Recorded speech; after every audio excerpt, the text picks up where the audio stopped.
Last week, Nancy and Greg invited us into their beautiful backyard garden and showed us around and explained how 10 years of gardening knowledge culminated into a really amazing gardening space that they've built using EMT conduit and maker pipe connectors. It's fully functional, completely modular. They add on to it all the time. They change things around all the time. And there's all kinds of really great information in that video from a couple days ago. But I also wanted to do a follow-up video and highlight even more of the kind of techniques and different hacks and things that are involved in making this amazing garden structure. So that's what we're going to do in today's video. So first of all, we can see here, this is an overhead shot. They had a really nice back deck and patio area where you could overlook the garden, as you can see here, and it's really awesome. And you might see this, and my first instinct is wow, it's such a beautiful space. But then if you get inspiration from this, you might be overwhelmed instantly when you see this. But really, they only use 2 connectors, and Nancy's the one that does most of the building, or all of the building, and Greg is in charge of composting. You can actually see him down there. He's composting down there in the composting area. But Nancy explained how she really only uses 2 connectors: the MakerPipe T connector and the MakerPipe 180-degree connector. And those connectors are both just 2 pieces that combine together. The T connector connects 2 pieces together, and the 180-degree connector joins 3 pieces of conduit together. But this entire garden structure that you see here is just a combination of those 2 different connectors used in different ways. So we can see here this structure. Here's kind of the overhead view of it, and then here we can see it kind of at ground level, what it looks like. And we'll pause it here, and we can kind of see how this goes together. And she explained this in the video, where basically it's T connectors with these verticals here that go up. So basically, she's using vertical pieces of conduit that go down, and they're on the outside of the garden beds. And she's using, I think she said, the Vigo garden beds. This would apply to like the Birdie's steel garden beds, or even if you've got wooden garden beds, or even if you just have a freestanding garden, without any garden beds, you could still do this same kind of thing. But basically, on the outsides of the garden beds, it's basically just verticals that go up. And then she's using the MakerPipe T connectors, as we can see here and here, to basically connect the verticals to each other with these horizontal pieces that go from one side to the other. And that's a really basic thing, 4 T connectors, and you can build this, and you can add as many of those down your garden bed as you want. Like she's got this on the very end down here, we can see with the pipes going across down here. On this end down here, she's got the same thing going across back there. So really, you can repeat this as many times as you want, and this is what makes this, fully customizable and modular, because she's able to add that whenever she wants. And she explained that a couple of different times in the build, and we'll look at an example of that here in a moment. But basically, by doing it this way, you can add as many of these as you want down the structure. And then the other connector that I mentioned, the 180-degree connector, basically it's clamping on to this horizontal piece here.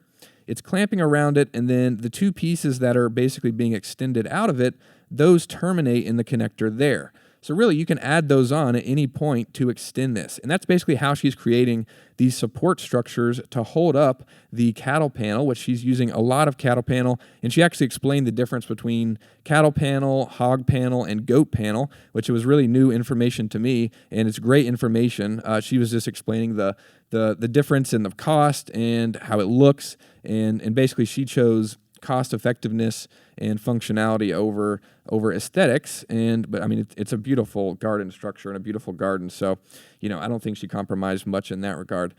But basically, that's all she's doing because you can see there's another 180-degree connector here going down, and that's just supporting the cattle panel there. And she secured the cattle panels with zip ties. You can kind of get a glimpse of one there. That's really, this entire structure is built in that way. If we go back and look at this overhead shot, if you look at all the verticals, those are all joined with T connectors,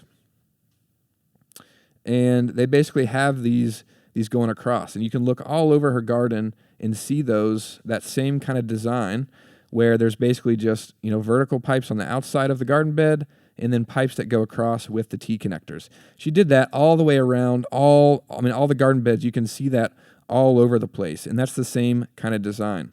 And Dave and her talked about this in another portion of the interview that we cut out of the interview, where basically there are other connectors that allow you to do this in a more streamlined and more aesthetically pleasing way, where you can use a 4-way connector, for example. And it does the same thing that she did, or a similar technique that she used, which is she decided to stack the connectors in a lot of places instead of using a more complicated connector like the four-way connector. And we can see that here. If you look closely at the top of this structure, she did that here, where there's a T connector, and then directly stacked on top of it is a 180-degree connector. Now, that is the same exact connection as a four-way connector. It allows you to have that pipe coming out of the front and then coming out of the side, and then the one that goes through the middle. You can do that with a four-way connector. But by keeping it simple and splitting it into two different connectors, she can modify and add on to this all the time and change it. She said that she takes this down every year and kind of modifies it, depending on what she's growing based on the time of the year and, kind of what's going on. But by using just the T connector and the 180-degree connector, she's able to maintain that kind of flexibility and modularity that you would kind of lose if you had a four-way connector. And she does the same technique with T connectors in places as well, where, in the corners, you can make a 90-degree angle where you have a pipe coming this way and then one coming in this way. You can use a 90-degree connector there to kind of create that corner. But she did the same kind of design where you can see the pipe going from one side to the other. Actually, something else, a technique she did was she stacked two horizontal pieces together, which I thought was really interesting. That added some strength to the connections, which is something to keep in mind there. But she basically, stacked those two horizontal pieces together with T connectors where they come in there. And then she has this other one coming in, and then a T connector is stacked on top of that. So instead of using a 90-degree connector, she kept it simple, and it's just two T connectors coming together there. And that really maintains flexibility. And now it adds a little bit more complexity to the structure in terms of, how many connections you have to make. Instead of doing, all at once, you're doing multiple. But this maintains the flexibility of being able to change things on the fly or add on to it later, as we'll see here. So this is what we were just looking at, where she added the cattle panels on top. And as far as other trellising that she has built into this, here's another trellis that she has with hog panel on top of the structure. But, we can pause it here. We can see this same design where basically she's got the T connectors stacked on top of each other, which is adding some support from one side to the other. And then she's got the 180-degree connector stacked on top of there. You'll see this technique throughout her entire structure for all the reasons that we just talked about, for the functionality and everything like that. And then basically that's how she made each of the structures around the garden beds. And then once this loads here, we'll see, or basically once she has that in place, she joins the structure together, or like the different structures together, by basically just using T connectors and connecting them together there, as you can see. So more T connectors, and that's what connects the two structures together. And she wanted this to be sturdy, and as she showed us in that video, she can shake one part of the bed, and the whole structure from one side of the garden to the other will shake, and it's really satisfying to see. And she said that just helps with the sturdiness, and that's really how she did this entire structure, where she basically just has, those sections like I showed you with the T connectors, and then she adds on to them with 180-degree connectors, or even T connectors, as we saw with her cantaloupes that we'll see here in a second, where she added on because her cantaloupes were growing in the middle of the season, and she said she didn't really expect them to do as well as they did. They kept growing, they kept growing, they kept growing. So she had to add on to the structure and add more supports for the cantaloupes, and we'll see that here in a moment. But here's more trellising that she did with the hog panels, and those are secured with zip ties, and now she's got them vertically. And then here is another technique for trellising that she did. We'll look more closely at this in a moment with another part of the trellis, but she used a lot of polyester, which was something that was new to us. Hadn't really heard, we haven't really experienced that much gardening for ourselves, just what you guys share in the community. But she likes to use polyester for trellising because she said that it holds up really well, doesn't really stretch in the rain or the sun. It maintains its kind of integrity in the weather elements, and so she likes using that. So here's a vertical trellis that she has for plants there, and then she uses T connectors with the 1/2-inch EMT conduit and 1/2-inch maker pipe adapter shims to add some random trellising throughout wherever she needs to, and then she runs the polyester between those vertical poles that she adds in, those 1/2-inch vertical poles. She runs the polyester between them, and those are supporting different plants like the tomatoes here, as you can see. And then she's also got a lot of pepper plants throughout, and there's just a ton of things that she's trellising with the polyester. And then also, as you can see here, the hog panel and the different panels. But here are the cantaloupes that I was talking about.